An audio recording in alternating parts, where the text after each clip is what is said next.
નમસ્કાર મિત્રો, તારીખ છે 5 એપ્રિલ 2026 ને વાર છે આજે રવિવાર। આજના વિડીયોની અંદર જીરું બજાર વિશે સંપૂર્ણ ચર્ચા આ વિડીયોની અંદર કરવાના છીએ। તે પહેલાં દરેક મિત્રોને ખાસ નમ્ર વિનંતી કે ચેનલ ઉપર નવા આવ્યા હોય તો ચેનલને સબસ્ક્રાઈબ કરી દેજો અને વિડીયો પસંદ આવે તો વિડીયોને લાઇક કરી દેજો। તો મિત્રો, ઊંચામાં રજાઓ બાદ હવે જીરુની 30,000 બોરીની આવકો જોવા મળી છે અને ભાવ પણ સ્ટેબલ જોવા મળ્યા છે।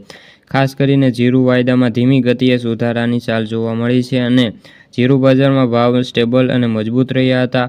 માસની એન્ડિંગની જે રજાઓ બાદ રાજકોટ અને ગોંડલ માર્કેટયાર્ડ ચાલુ થયા છે, પરંતુ ઊંચામાં આજે જીરુની આવકો શરૂ થતાં 30થી લઈને 40,000 બોરી આસપાસ આવકો નોંધાઈ છે, જેમાં સૌરાષ્ટ્રના યાર્ડો બંધ હોવાથી અત્યારે આવકો નથી, પરંતુ સોમવારથી ફરી આવકો વધવાની સંભાવનાઓ છે। હાજર બજારમાં કોઈ મોટી હલચલ નથી, પરંતુ વાયદા બજારમાં સુધારાની ચાલ જોવા મળી હતી। બેન્ચમાર્ક જીરુનો વાયદો 120 રૂપિયાથી વધીને 22,275ની સપાટી હાલ તો બોલાઈ રહ્યો છે।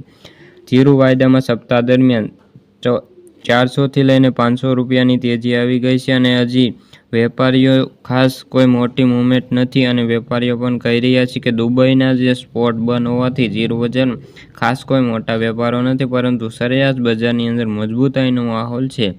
આગામી દિવસોની અંદર જીરુમાં જે યુદ્ધની સ્થિતિ અને વરસાદની સ્થિતિ ઉપર બજારનો આધાર રહેલો છે। જો વરસાદ વધારે આવશે તો જીરુનો પાક બગડી શકે છે અને તેના કારણે ભાવમાં પણ સુધારો જોવા મળે તેવી હાલ તો સંભાવનાઓ છે। ખાસ કરીને એપ્રિલમાં વાત કરીએ તો એપ્રિલની અંદર જીરુના ભાવ એવરેજ 3થી લઈને 4,000 વચ્ચે બોલાઈ શકે છે અને આગામી દિવસોની અંદર એપ્રિલ વાયદાની અંદર સુધારાની ચાલ જોવા મળી શકે। જો એપ્રિલ વાયદો 22,000ની સપાટી પાર કરે તો જીરુના ભાવમાં તેજી આવવાની ચાન્સ રહેલી છે। તો મિત્રો, આથી જીરુને લગતા આજની ચર્ચા વિડીયો ગમ્યો તો વિડીયોને લાઇક અને સબસ્ક્રાઈબ કરી દેજો। ફરી મળીશું બીજા વિડીયો સાથે, ત્યાં સુધી બધા મિત્રોને જય જવાન જય કિસાન।